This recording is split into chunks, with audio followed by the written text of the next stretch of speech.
हाय यार, मैं हूँ Agrim and welcome to this new series on YouTube जिसमें मैं आपके लिए सीरीज़ ये लाया हूँ कि अब आप गिट में अगर एक्सपर्ट बनना चाहते हो तो फिर आप क्या क्या जानना चाहोगे उसके बारे में। बेसिकली गिट अगर आपको अभी बिल्कुल नहीं पता है, ठीक है, आपको ज़ीरो पता है कि गिट क्या होता है, बस आपने इसका रैंडम नाम सुना है लोगों से और इसलिए आप आके यूट्यूब पे सर्च कर रहे हो कि गिट क्या होता है, तो ये सीरीज़ आपके लिए है। क्योंकि इसमें हम एकदम बेसिक ज़ीरो लेवल से गिट को शुरू करेंगे और उसको एक ऐसे लेवल तक लेके जाएंगे जहाँ पे फिर आपको इतनी गिट आती होगी कि आप किसी प्रॉपर कंपनी में भी अगर काम कर रहे हो तो फिर आपको गिट कम नहीं पड़ेगी, जितनी गिट की आपको ज़रूरत पड़ सकती है वो आपको ऑलरेडी आती ही होगी। ठीक है, गिट देखो बहुत ज़्यादा वास्ट है, लेकिन उसमें से 90% तो जनरली यूज़ भी नहीं होती है। ठीक है, यूज़ उसमें से बहुत थोड़ी सी होती है और वो जितनी होती है उसको हम बहुत अच्छे से मास्टर करेंगे इस सीरीज़ में। ठीक है, तो आज इस सीरीज़ की पहली वीडियो आप देख रहे हो। इस पहली वीडियो में हम क्या करने वाले हैं, इस पहली वीडियो में हम गिट को समझने वाले हैं कि गिट क्या होता है, क्यों उसकी हमारे को ज़रूरत पड़ती है, क्यों वो इतनी ज़्यादा इंपॉर्टेंट चीज़ है। अगर आप कोई भी ऐसे मान लो, आप ऐसे देखते हो कि भाई फुल स्टैक डेवलपर कैसे बने, जैसे जो हमारी एक वीडियो है ना, या मान लो कोई भी ऐसे देखते हो कि आपको कोडिंग रिलेटेड कुछ भी एक रोल कैसे मिले, तो गिट उसका one of the most important parts बोला जाता है। तो ऐसा क्या है इस छोटी सी एक वर्ड की चीज़ में जो ये इतनी ज़्यादा इंपॉर्टेंट है। ठीक है, ये हम आज देखेंगे और हम थोड़ी बहुत बेसिक गिट की कमांड्स देखेंगे, एकदम बेसिक। ठीक है, सबसे बेसिक जो कमांड्स एग्जिस्ट करती हैं गिट की, उनको हम समझेंगे आज इस वीडियो में। ठीक है, तो होपफुली आपको वीडियो अच्छी लगेगी। बाकी तो फिर अब हम स्क्रीन पर जंप करके देखते हैं कि क्या है और कैसे है। ठीक है, चलो तो ठीक है यार, फिर शुरू करते हैं फिर अपना गिट के साथ। ठीक है, तो गिट अभी तक हमने कुछ भी नहीं देखा है। ठीक है, हमें पता भी नहीं है गिट होता क्या है, क्यों होता है, कैसे होता है। ठीक है, मैं एज्यूम कर रहा हूँ आप एकदम बिगिनर हो, आज तक आपने कुछ भी नहीं देखा है। ठीक है, तो उसके हिसाब से हम शुरू करते हैं। और ऑफकोर्स अगर हम ऐसे ये चीज़ एज्यूम करके किसी भी टॉपिक को शुरू कर रहे हैं कि हमने आज तक को बिल्कुल भी नहीं पढ़ी है, तो पहला काम हमारा ये होता है उसको समझना कि भाई क्या है ये, क्यों है ये, क्यों हम इस पर अपना टाइम लगा रहे हैं, क्यों इसके बिना हमारा काम नहीं चल सकता। ठीक है, ये चीज़ हम सबसे पहले सीखना चाहते हैं। तो यार देखो, सबसे पहले वॉट एंड वाई में अगर हम आएँ तो वॉट का आंसर दो ना, मैं सिंपल से तुम्हारे को जो यहाँ पे 3 वर्ड लिखे हैं वो दे सकता हूँ कि git is a version control system. ठीक है, वाई के लिए हम बाद में आएंगे। ठीक है, लेकिन यार अभी होगा क्या, मैं वॉट में वर्जन कंट्रोल सिस्टम बोल भी दूंगा तो मैं समझ नहीं आया। देखो ये बहुत इंपॉर्टेंट है, git is a version control system. ठीक है, ऐसी बात नहीं है git is not a version control system, तो ये वर्ड तुम्हें याद रखना है। लेकिन एक्चुअली में गिट है क्या, ठीक है, ये समझने के लिए इस नेक्स्ट स्लाइड पे चलते हैं। ठीक है, तो इसके लिए ना मैंने एक एग्जांपल रेडी करके रखा है कि गिट हमारे को क्या करने में हेल्प करता है, क्या ऐसी चीज़ें हम गिट से अचीव कर पाते हैं। तो एक एग्जांपल मानो यार कि ये एग्जांपल में कि हमें मान लो ऐसा एक कंपोनेंट बनाना है। ठीक है, ये एक बटन है जो पिंक कलर का है जिसके ऊपर लिखा है क्लिक मी प्लीज़। ठीक है, और इवन दो हमारे को यहाँ पे दिख नहीं रहा ये होता हुआ, लेकिन मान लेते हैं कि जब इस पर बंदा क्लिक करता है तो कोई एक्शन परफॉर्म होता है। ठीक है, मान लेते हैं जब वो यहाँ पे क्लिक करता है तो फिर वो किसी दूसरे लिंक पे रीडायरेक्ट हो जाता है। ठीक है, कोई भी एक्शन हो सकता है, हमारे को फ़र्क नहीं पड़ता एक्शन क्या है, हमारे को बस इतना फ़र्क पड़ता है कि कोई एक्शन परफॉर्म होता है। ठीक है, तो ये हम मान लेते हैं। अच्छा, तो इसमें मैं क्या कह रहा हूँ कि देखो, इवन दो हमें पता है अगर आपको HTML आती है, जो मैं होप कर रहा हूँ कि आती है, नहीं भी आती तो इट्स ओके। तो अगर आपको HTML आती है, CSS आती है, जावास्क्रिप्ट भी आती है, तो आपको इतना पता होगा कि ये सब करने के लिए बहुत ज़्यादा कोड नहीं लिखना पड़ता। अगर मेरे को एक बटन बनाना है जिसको पिंक कलर का करना है, जिस पे क्लिक मी प्लीज़ लिखा है, और उससे मेरे को कहीं पे रीडायरेक्ट करना है, बहुत ज़्यादा कोड नहीं लिखना पड़ता। लेकिन एक बार को हम मान लेते हैं कि इसको अचीव करने के लिए हमारे को बहुत ज़्यादा कोड लिखना पड़ रहा है।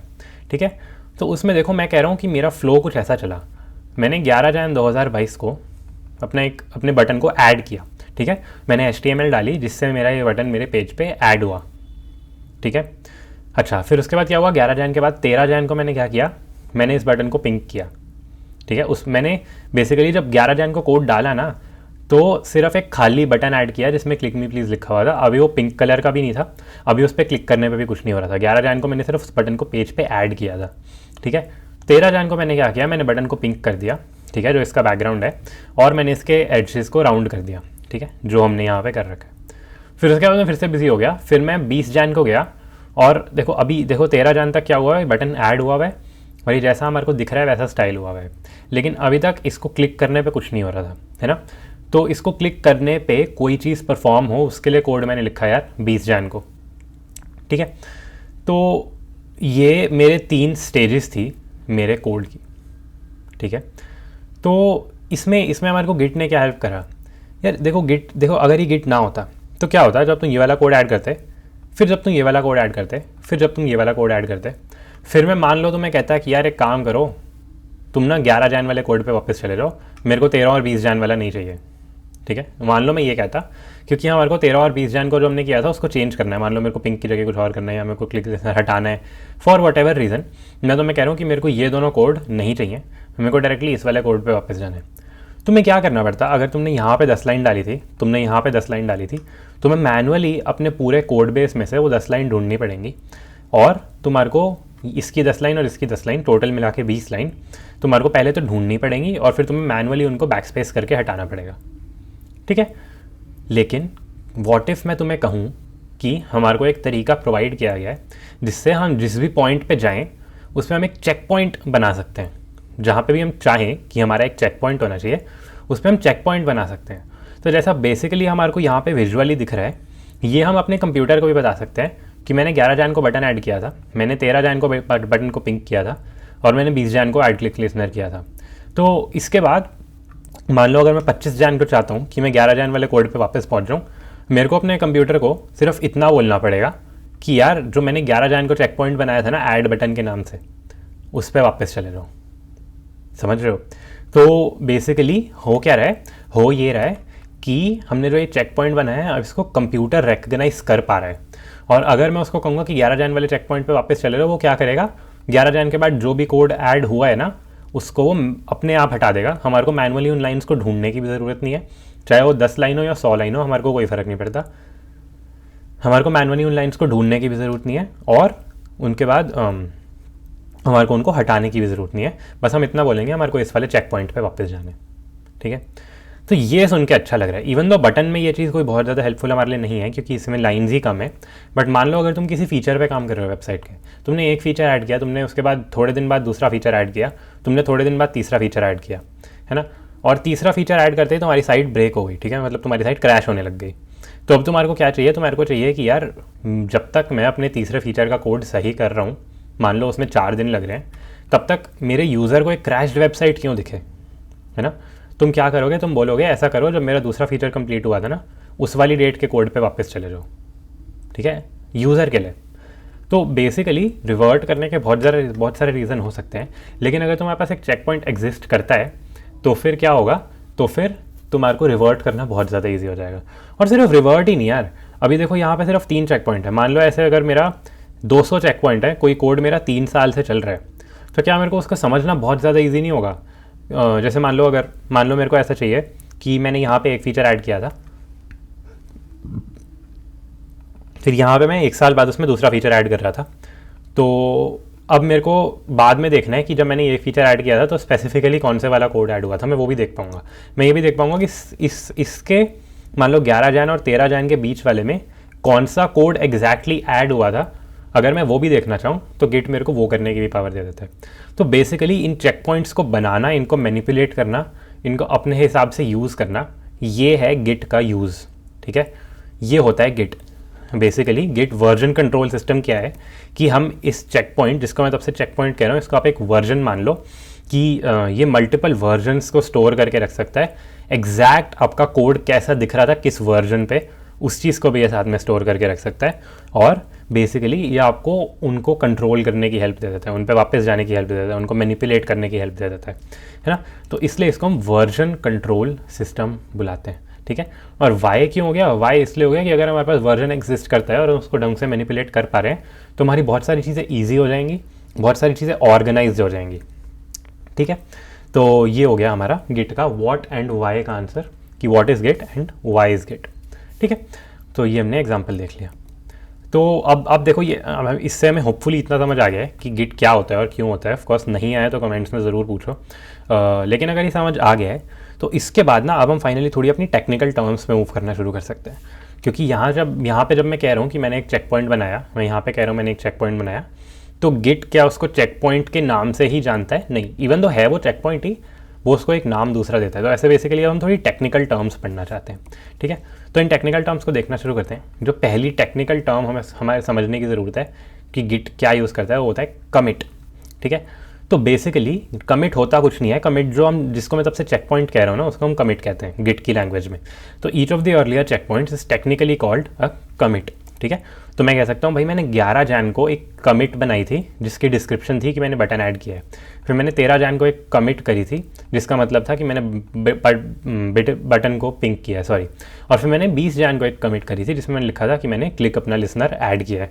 और मैं एक्चुअली हर एक कमिट को इंग्लिश में डिस्क्राइब भी कर सकता हूँ कि मैंने किस कमिट में क्या काम किया था। तो ये जो यहाँ पे लिखा है मैं इस चीज़ को भी मेंशन कर सकता हूँ अपने कमिट में, ठीक है। तो कमिट क्या हुआ, कमिट बेसिकली एक चेक पॉइंट हुआ, ठीक है। गिट की लैंग्वेज में कमिट एक चेक पॉइंट हुआ जो हम कभी भी क्रिएट कर सकते हैं और उसको मैनिपुलेट कर सकते हैं, ठीक है। और बेसिकली गिट में, स्पेशली बेसिक गिट में, ठीक है, मतलब बाद में तो चलो इसमें और भी चीज़ें आएंगी, लेकिन at the heart of everything, ठीक है, हर चीज़ के कोर पे जो चीज़ है वो कमिट ही है। क्यों? क्योंकि हमारे को बेसिकली कमिट्स को यूज़ करना है, कमिट्स को मैनिपुलेट करना है, और उसी को करने के हमें अलग अलग तरीके और अलग अलग यूज़ केसेस देखने हैं, ठीक है। तो all we need to do is create a new commit every time we need to add a check point, ठीक है। तो अगर एकदम बेसिक की बात करें, अभी हम चेक पॉइंट्स को मैनिपुलेट करते हैं, उस चीज़ पर हम थोड़ा बाद में आएंगे, इस वीडियो में नहीं आ रहे हैं क्योंकि ये सीरीज़ है, तो उसमें हम थोड़ा बाद में आएंगे। लेकिन अभी के लिए हम इतना सीखना चाह रहे हैं कि हम इन कमिट्स को बनाते कैसे हैं, है ना। तो बेसिकली अगर हम चेक पॉइंट को बनाना चाह रहे हैं तो हमारे को गिट को बस इतना कहना है कि भाई अभी मैं जिस प्लेस पे हूँ यहाँ पे मेरा एक नई कमिट ऐड कर दो और उस कमिट की डिस्क्रिप्शन ये रख दो, ठीक है।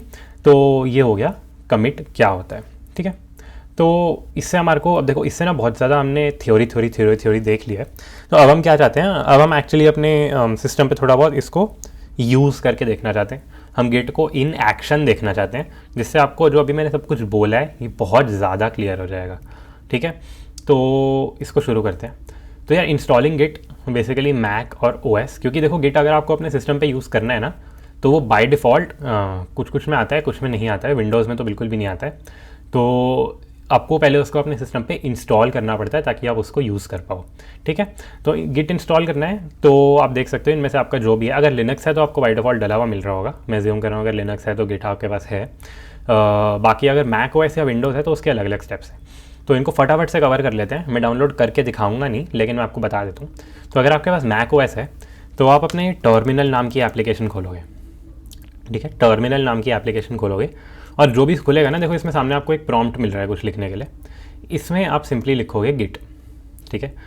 तो देखो अगर तो आपके गिट लिखने से कुछ ऐसी आउटपुट आ रही है जैसी मेरी आ रही है, ठीक है। यहाँ पे ध्यान से देखो मेरी, मतलब इसको पूरा समझने की कोशिश मत करो इसमें क्या क्या लिखा है, लेकिन अगर आपकी सिर्फ ऐसी सी आउटपुट आ रही है कि यूजेज गिट ऐसे ऐसे ऐसे ऐसे, तो मतलब आपके सिस्टम में गिट है और आपको इंस्टॉलेशन वाले पार्ट की टेंशन लेने की ज़रूरत नहीं है, ठीक है। आपके सिस्टम में गिट ऑलरेडी इंस्टॉल्ड है। और मान लो अगर जैसे मैं एक बार कुछ रैंडम में गिट की जगह एक बार हिट लिखता हूँ, देखो जैसे यार है ना बैश में ये कह रहा है हिट कमांड नॉट फाउंड।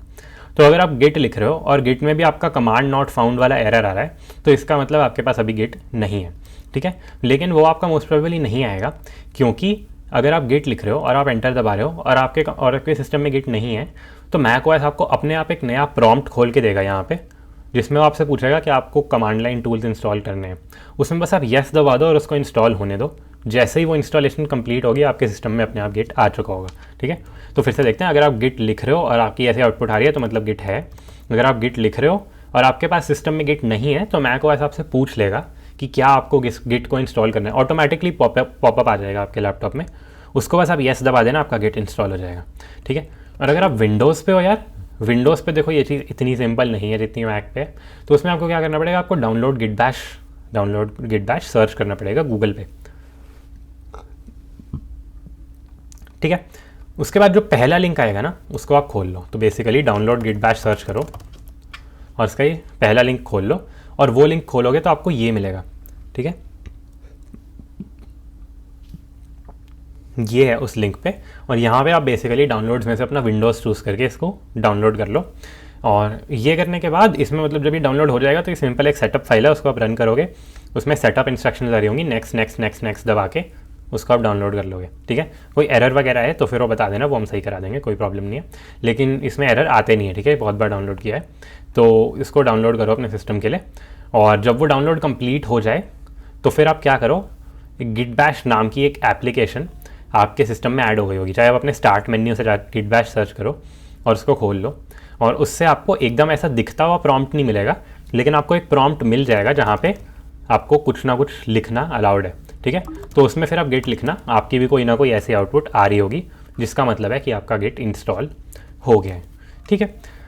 तो ये हो गया इंस्टॉलिंग गिट वाला पार्ट, ठीक है। तो ये अगर कर लिया है तो इसके बाद मैं इतना समझ रहा हूँ कि आपके सिस्टम में भी गिट इंस्टॉल्ड है, ठीक है जी, ओके। फिर अब आगे बढ़ते हैं बेसिक गिट कमांड्स पे, ठीक है। और ये जो गिट कमांड्स होंगी ना, इनका एम क्या होगा, इनका एम हमारा होगा टू डू दिस, ठीक है। तो हमने कमिट में देखा था all we need to do is create a new commit every time we need to add a check point. तो हम ये देखना चाहते हैं कि हम वो create a new commit actually में गिट की लैंग्वेज में करते कैसे हैं, ठीक है, ओके जी। तो उसके एग्जांपल लेते हैं। तो देखो यहाँ पे ना मैंने क्या किया हुआ है, मैं आपको खोल के दिखाता हूँ। ये मेरा एक फ़ोल्डर है, ठीक है, ये मेरा एक फ़ोल्डर है गिट नाम से, और ये मैंने अपने VS कोड में ओपन करके रखा हुआ है, ठीक है, मेरे VS कोड में। तो ये बेसिकली ये मेरे सिस्टम पे एक गिट नाम का फ़ोल्डर है, और मेरे को ये चाहिए कि ये मतलब मैं एज्यूम कर रहा हूँ कि ये मेरा प्रोजेक्ट का फ़ोल्डर है, और इस फोल्डर के अंदर के सारे चेंजेस को मेरे को ट्रैक करना है अपनी कमिट्स में, ठीक है।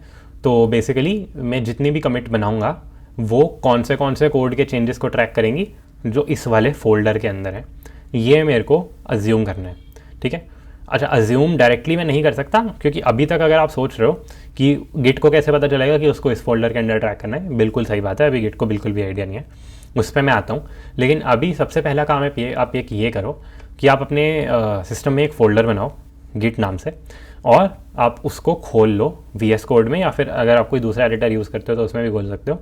लेकिन अगर आप पहले मतलब हमारे स्टूडेंट रहे हो तो VS code he I am pretty sure आप यूज़ कर रहे हो, तो VS कोड में अपने इसको फोल्डर को ओपन कर लो, ठीक है। और अभी देखो इसमें कोई फाइल नहीं है, कुछ नहीं है, न्यू फाइल वगैरह बनाएंगे हम बाद में, ठीक है। तो अभी देखो इसमें कुछ भी नहीं है, ठीक है। तो सबसे पहले तो फर्स्ट स्टेप हमारा क्या है कि हमारे को अपने गिट को बताना है कि भाई मेरे इस वाले फोल्डर के अंदर मेरे को अपना काम करना है। बेसिकली हम गिट को बताना चाहते हैं कि जो भी मैं चेंजेस इस फोल्डर के अंदर कर रहा हूँ सिर्फ उसको ट्रैक करो, अगर मैं इस फोल्डर के बाहर किसी दूसरे फोल्डर में अपना कोई कोड चेंज कर रहा हूँ तो उसको ट्रैक अभी इस वाले सेशन में प्लीज़ मत करो, ठीक है। तो हम उसको बताना चाहते हैं कि कौन सा कोड ट्रैक होगा। तो वो करने के लिए ना हमारी जो ये पहली कमांड है ये यूज़ होती है गिट इनिट, क्योंकि अभी ना देखो गिट ना बाय डिफ़ॉल्ट हर फोल्डर में नहीं चलता, ठीक है। तो यहाँ पे मान लो अगर मैं यहाँ पे जैसे ये अगली कमांड है, इवन तो इसका आपको अभी मतलब नहीं पता, एक बार को मान लेता हूँ मैं कि ये लिख देता हूँ, ठीक है, मैं लिखता हूँ गिट स्टेटस। तो ये कह रहे हैं देखो नॉट अ गिट रिपोजिटरी और any of the parent directories. तो ये बेसिकली कह रहे हैं कि यार अभी आप जिस फोल्डर में हो ना, देखो मैं गिट वाले फोल्डर में हूँ। अच्छा, बाय द वे अगर आप किसी दूसरे फोल्डर में हो, जब आप टर्मिनल खोलते हो बाय डिफ़ॉल्ट तो आप इस वाले फोल्डर में खोलते हो, ठीक है। तो इससे आपको क्या करना है, आपको CD स्पेस ये वाली कमांड यूज़ करके, इससे बेसिकली जैसे मेरा डेस्कटॉप के अंदर एंट्री नाम के एक फ़ोल्डर के अंदर गिट नाम का फ़ोल्डर है, तो ये बेसिक कमांड लाइन को यूज़ करके आप क्या चाहते हो कि आप सबसे पहले अपने जिस फोल्डर को आपको पे सारा काम करना है उस वाले फ़ोल्डर को ओपन करो अपने टर्मिनल में, ठीक है। इफ़ आपको बेसिक टर्मिनल कमांड्स नहीं आती हैं तो फिर उसकी इतनी टेंशन मत लो, बेसिकली ये CD नाम का आपको एक कमांड को यूज़ करना है, और इस CD के आगे आप डायरेक्टली वो पाथ लिख दो अपनी होम डायरेक्टरी से जिस पे आपका ये फोल्डर एग्जिस्ट करता है, ठीक है। तो अगर आपने डेस्कटॉप पे, अब बेसिकली सिर्फ डेस्कटॉप पे फोल्डर बना दोगे तो आप सिर्फ अपना CD डेस्कटॉप / फोल्डर नेम यहाँ पे लिख दो, ठीक है। और फोल्डर के नेम में प्लीज़ स्पेस मत रखना वरना उससे थोड़ी सी कॉम्प्लिकेशन है, ठीक है। तो आप CD डेस्कटॉप / फोल्डर नेम अपना लिख दो यहाँ पे अगर आपने डेस्कटॉप पे फोल्डर बनाया तो, ठीक है, ओके। और फिर एक बार आप उस फोल्डर में मूव कर जाते हो, उसके बाद देखो अगर मैं यहाँ पे गिट स्टेटस लिख रहा हूँ, मैं अपने उस वाले फोल्डर में ही हूँ, तो ये कह रहे हैं नॉट अ गिट रिपोजिटरी, ठीक है। तो वो इसलिए है क्योंकि अभी तक हमने गिट को बताया ही नहीं है कि हमारे को इस वाले फोल्डर के अंदर गिट को यूज़ करने का कोई भी मन है, ये अभी तक हमने उसको बताया ही नहीं है, ठीक है। तो वो करने के लिए ना हमारे को कमांड यूज़ करनी पड़ती है यार, कौन सी, गिट स्पेस इनिट, ठीक है। तो इनिट किस चीज़ के लिए स्टैंड कर रहा है, इनिट स्टैंड कर रहा है यार इनिशियलाइज के लिए। तो बेसिकली गिट इनिट अगर मैं लिख रहा हूँ तो ये क्या कह रहा है, initialize empty git repository in this folder, जिसको हम एक बार को इग्नोर करेंगे कि इसका पाथ क्या है। ये बेसिकली बस मेरे फोल्डर का लोकल सिस्टम का पाथ है, ठीक है। तो ये बता रहा है कि अब यहाँ पे मेरी गिट रिपोजिटरी इनिट हो गई है। और अब मान लो अगर मैं अपनी गिट स्टेटस वाली कमांड वापस लिखता हूँ तो ये कह रहे हैं नो कमिट्स येट, ठीक है। तो ये हो गया बेसिकली हुआ क्या, गिट इनिट हमारे को पहली बार रन करने की ज़रूरत है, ठीक है। अगर मैं फिर से गिट इनिट रन करूँगा तो ये बस रीइनिशियलाइज़ कर देगा, उसके अलावा कोई फ़र्क नहीं आएगा। लेकिन गिट इनिट हम रन सिर्फ एक बार करते हैं जब हम अपनी रिपोजिटरी को, रिपोजिटरी देखो एक कॉम्प्लेक्स वर्ड है, रिपोजिटरी वर्ड को अभी साइड में रखते हैं, जब हम अपने फोल्डर को पहली बार इनिशियलाइज़ कर रहे होते हैं गिट यूज़ करने के लिए। तो देखो आज अगर मैं गिट को बताना चाहता हूँ कि आपको इस वाले फोल्डर के अंदर सब कुछ ट्रैक करना है, ठीक है, इस वाले सेशन में, तो फिर मैं गिट इनिट यहाँ पे लिख दूंगा, ठीक है। और अगर एक बार मैंने गिट इनिट यहाँ पे लिख दिया, ठीक है, तो मेरे को फिर से लिखने की ज़रूरत नहीं है। अब मान लो मैं टर्मिनल बंद करता हूँ और मैं फिर से खोलता हूँ और मैं फिर से अपने उधर जाता हूँ सेम फोल्डर पे, मान लो मैं अपने सेम फोल्डर पे फिर से गया, क्या यहाँ पे अब मेरे को गिट इनिट लिखने की ज़रूरत है? देखते हैं। अगर मैं सीधे गिट स्टेटस लिखूँगा कुछ आ जाएगा? देखो अब एरर नहीं आ रहा। तो इसका मतलब ये है कि अगर एक बार आपने गिट इनिट लिख दिया है तो आपको क्या करना है, उसके बाद आपको बिल्कुल टेंशन नहीं लेनी है। इसके बाद से आप डायरेक्टली अपना गिट को नॉर्मली यूज़ कर सकते हो। बस जब आप फर्स्ट टाइम गिट को यूज़ करना चाह रहे हो तो उससे पहले आप गिट इनिट लिख के गिट को बताओगे कि इस वाले फोल्डर के अंदर आज से मैं गिट को यूज़ करूँगा, ठीक है। ओके, तो ये हमारे को समझ आ गया गिट इनिट, ठीक है जी। ओके, तो अब नेक्स्ट है आया गिट स्टेटस, इस पर हम बाद में आते हैं, ठीक है।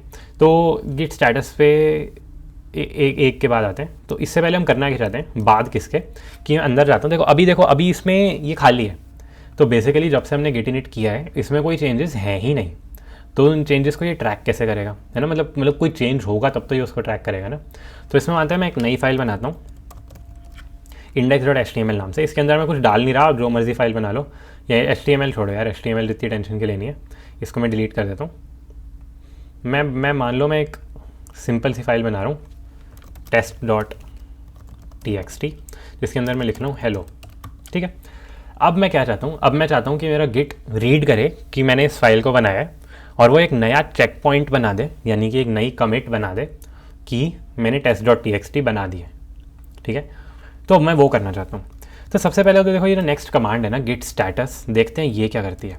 तो अगर मैं गिट स्टेटस लिख रहा हूँ तो इससे मेरे को क्या बता रहा है, ये कह रहा है ये अनट्रैक्ड फाइल्स हैं। देखो ये कह रहा है अनट्रैक्ड फाइल्स test.txt। तो ये बेसिकली कह रहा है कि यार ये एक फ़ाइल है जिसमें आपने कोई चेंज किया है या फिर आपने न्यू फाइल बनाई है जो अभी तक मैं ट्रैक नहीं कर रहा था। मतलब बेसिकली ट्रैक वैक अगर आप छोड़ भी दो, बेसिकली ये यहाँ पे बस इतना कहना चाह रहा है कि इस फाइल में इसने रिकॉग्नाइज़ किया है कि आपने कुछ चेंज किया था, ठीक है, जो कि हमें पता ही हमने चेंज किया है। पहले ये फाइल एग्जिस्ट ही नहीं कर रही थी, अभी एग्जिस्ट कर रही है, यही चेंज है, ठीक है। तो इसमें ये कह रहा है कि भाई मैं रिकॉग्नाइज़ कर रहा हूँ कि आपने इसको चेंज किया है। अब नेक्स्ट चीज़ जो गिट हमसे चाहता है वो ये चाहता है कि हम उसे ये बताएं कि क्या हमें ये फाइल यूज़ करनी है या नहीं करनी है। यूज़ एज इन, अब जैसे मान लो जैसे ये test.txt है, मैं एक और फाइल बनाता हूँ test1.txt, ठीक है। तो अब मैं चाहूँ तो मैं ऐसा भी कह सकता हूँ कि इस वाले चेक पॉइंट में मैंने test.txt बनाई है, इस बात को तो इंक्लूड कर लेना, लेकिन test1.txt बनाई है, इस बात को इंक्लूड मत करना। मैं चाहूँ तो मैं गिट को ये भी बता सकता हूँ। तो होता क्या है बाय डिफ़ॉल्ट, देखो अगर मैं गिट स्टेटस लिख रहा हूँ तो फिर अब कह रहा है आपने दो नई फाइल बनाई है test.txt और test1.txt। लेकिन अगर अभी मैं कमिट क्रिएट कर दूंगा ना गिट की, तो गिट कोई चेंजेस लॉग ही नहीं करेगा। क्यों? क्योंकि वो बाय डिफ़ॉल्ट इनमें से किसी भी चेंज को एक वैलिड चेंज नहीं मान रहे, ठीक है। वो बाय डिफ़ॉल्ट कह रहा है कि आपने हो सकता है कोई जो मर्जी चीज़ चेंज करी हो, मैं नहीं मानता कि आप जो भी चेंज कर रहे हो फिलहाल वैलिड है। तो हमारे को गिट को स्पेसिफिकली बताना पड़ता है कि अगर मैंने एक चेंज किया है, मैंने दो चेंज किए हैं, मैंने तीन चेंज किए हैं, मैंने चार चेंज किए हैं, मैंने जितने मर्जी चेंज किए हैं, उसमें से कौन से वाले चेंज को, यानी कौन से फाइल्स के चेंज को मेरे को एक्चुअली में अपने चेक पॉइंट में इंक्लूड करना है, ठीक है। तो मान लो मैं इस पॉइंट पे एक नया चेक पॉइंट बना रहा हूँ जिसमें मैं कह रहा हूँ एडेड test.txt। तो मैं ऐसा कह सकता हूँ गिट को कि भाई सिर्फ test.txt के एडिशन को इस चेक पॉइंट में लॉग करना, test1.txt के एडिशन को इस चेक पॉइंट में लॉग मत करना। उससे होगा क्या, उससे ये चेक पॉइंट सिर्फ इतना देखेगा कि यहाँ पे test.txt बनी थी, और मान लो आप कल को अगर कभी इस वाले चेक पॉइंट पे वापस आते हो तो वो test1.txt बनाएगा ही नहीं, क्योंकि उसके हिसाब से यहाँ पे test1.txt थी ही नहीं, ठीक है। तो बेसिकली क्या है बेसिकली हम गिट को अब ये बताना चाह रहे हैं कि कौन से चेंजेस को हम अपने कमिट में इंक्लूड करना चाहते हैं, ठीक है। तो अगर मैं स्टेटस लिखूँ, ये मेरे दो चेंजेस हैं, और वो करने के लिए हमारे को गिट ऐड वाली कमांड यूज़ करनी पड़ती है, ठीक है। तो गिट ऐड से मान लो अगर मैं लिखता हूँ गिट ऐड test.txt और अब मैं लिखता हूँ गिट स्टेटस। अब देखो ये क्या कह रहा है, changes to be committed are basically test.txt और ये कह रहा है अनट्रैक्ड फाइल्स test1.txt। तो ये बेसिकली कह रहा है कि आपने test1.txt बनाई है, मेरे को पता है, लेकिन उसको मैं चेंजेस टू बी कमिटेड में काउंट नहीं कर रहा हूँ। चेंजेस टू बी कमिटेड में सिर्फ text.txt को काउंट कर रहा हूँ, क्योंकि आपने ऐड सिर्फ उसी को किया है, ठीक है। सिमिलरली अगर मैं कहूँ गिट ऐड test1.txt, तो अब देखते हैं स्टेटस करके। अभी कह रहा है यार मैं इन दोनों को ना चेंजेस टू बी कमिटेड में काउंट कर रहा हूँ, क्योंकि आपने दोनों को ऐड कर दिया है, ठीक है। तो इससे हमने क्या किया, हमने बेसिकली ऐड करके ये कर दिया कि हमने गेट को बता दिया कि मेरे को कौन से चेंजेस को अपनी कमिट में इंक्लूड करना है, ठीक है। और इसके बाद हम फाइनली अपनी कमिट बना सकते हैं। तो मैं क्या कर सकता हूँ, मैं लिख सकता हूँ गिट कमिट, ठीक है। ये मेरी नेक्स्ट कमांड है गिट कमिट, जिसमें मैं कह रहा हूँ कि भाई कमिट कर दो। और देखो यहाँ पे अगर आप वापस जाओ तो हम हर कमिट को थोड़ा इंग्लिश में डिस्क्राइब कर रहे थे, है ना। हम बता रहे थे कि मेक बटन पिंक, इस कमिट में हमने क्या किया है। तो हम बेसिकली हर कमिट को थोड़ा इंग्लिश में डिस्क्राइब करना चाहते हैं, ठीक है। तो उसको यार हम कहते हैं कि इस कमिट का मैसेज क्या है। और वो मैसेज हम ऐसे दे सकते हैं कि गिट कमिट के बाद आप लिखोगे -m, फिर आप ऐसे 2 कोट्स लगाओगे और इन कोट्स के बीच में आप अपनी नॉर्मल इंग्लिश में मैसेज लिख दो। जैसे मैं लिख दूंगा एडेड test.txt एंड test1.txt, ठीक है। और मैं इस पर एंटर दबा दूंगा। तो बेसिकली मेरी कमांड क्या बनी, गिट कमिट -m, इतना तो हमेशा सेम रहेगा। और इसके अंदर जो भी मेरा मैसेज डिस्क्राइबिंग द कमिट, ये मेरी एक ओवरऑल कमांड बनेगी जब मेरे को अपनी फाइनल कमिट करनी है, तो ठीक है। तो ये मैंने कर दिया। और देखो अगर उसमें मैं एंटर दबा रहा हूँ तो ये मेरे को क्या कह रहा है कि भाई 2 फाइल्स चेंज 1 इंसर्शन, बेसिकली ये ऐसे कह रहा है। और इस टाइम अगर मैं गिट स्टेटस करूँगा देखो तो ये क्या कहेगा, नथिंग टू कमिट। क्यों, क्योंकि हमने जब लास्ट कमिट बनाई है उसके बाद से हमने कुछ चेंज किया ही नहीं है, ठीक है। तो बेसिकली अब हमने एक कमिट बना दिया है जिसमें हमने कहा है कि यहाँ पे मैंने test.txt और test1.txt फाइल्स को ऐड किया था। और मान लो अगर आप लिखते हो गिट लॉग, ये देखो यहाँ पे मेरे को कह रहा है ऑथर, देखो कमिट है ये वाली, जिसमें ये कह रहा है ऑथर इज़ अग्रिम 19, डेट फ्राइडे जैन 13 को इस टाइम पे रात के 11:30 बजे ये हुआ है। और जिसमें ये कह रहा है कि भाई कमिट की डिस्क्रिप्शन क्या है, एडेड test.txt एंड test1.txt, ठीक है। तो ये गिट लॉग्स है, मैंने बेसिकली देख लिया अभी मेरी कौन सी कमिट हो रखी है, ठीक है। और गिट स्टेटस में अगर मैं देखूँ on branch master nothing to commit, working tree clean, ये इसलिए कह रहा है क्योंकि जब हमने लास्ट कमिट करी थी उसके बाद से हमने कुछ चेंज किया ही नहीं है, ठीक है। तो एक बार मान लो मैं इसमें जाता हूँ और मैं अंदर के कंटेंट्स चेंज करता हूँ, hello this is a change लिखता हूँ मैं, ठीक है। और मैं test1.txt में लिखता हूँ हेलो दिस, ठीक है। अब अगर मैं जाके लिखता हूँ गिट स्टेटस, देखो क्या हो रहा है, ये कह रहा है मॉडिफाइड test.txt, मॉडिफाइड test1.txt, लेकिन ये एट द सेम टाइम कह रहा है change is not stage for commit. क्यों, क्योंकि जैसे मैंने बताया बाय डिफ़ॉल्ट ये किसी भी चेंज को कमिट में इंक्लूड नहीं करता है। तो अभी तक इसके हिसाब से इसको पता है ये दोनों फाइल चेंज हुई हैं, लेकिन इसके हिसाब से अभी तक इनको हम अपने कमिट में इंक्लूड नहीं करना चाहते हैं, ठीक है। तो मान लो मेरे को एक और कमिट बनानी है जिसमें मेरे को इन दोनों फाइल्स को इंक्लूड करना है। तो देखो ऐसा तो मैं लिख सकता हूँ गिट ऐड test.txt और फिर नेक्स्ट एक और कमांड लिखूँ गिट ऐड test1.txt। लेकिन अगर जैसे मान लो आपको सारी फाइल्स को ऐड करना है तो आप गिट ऐड डॉट लिख सकते हो। डॉट से वो क्या करता है, जितनी भी फाइल्स है ना उन सबको इंक्लूड कर देता है। तो अगर मैं गिट ऐड डॉट लिख के एंटर दबा देता हूँ और फिर मैं लिखता हूँ गिट स्टेटस, तो ये देखो क्या कह रहा है, changes to be committed, modified test.txt, modified test.txt, ठीक है। तो हमने बेसिकली क्या किया, हम जितनी देखो इनिट हमने पहली बार किया, उसके बाद ये स्टेटस ऐड कमिट, हर बार हम ये वाला लूप चला रहे हैं। स्टेटस से हम देखते हैं कि हमारे क्या क्या चेंजेस हुए हैं पिछली कमिट के बाद से।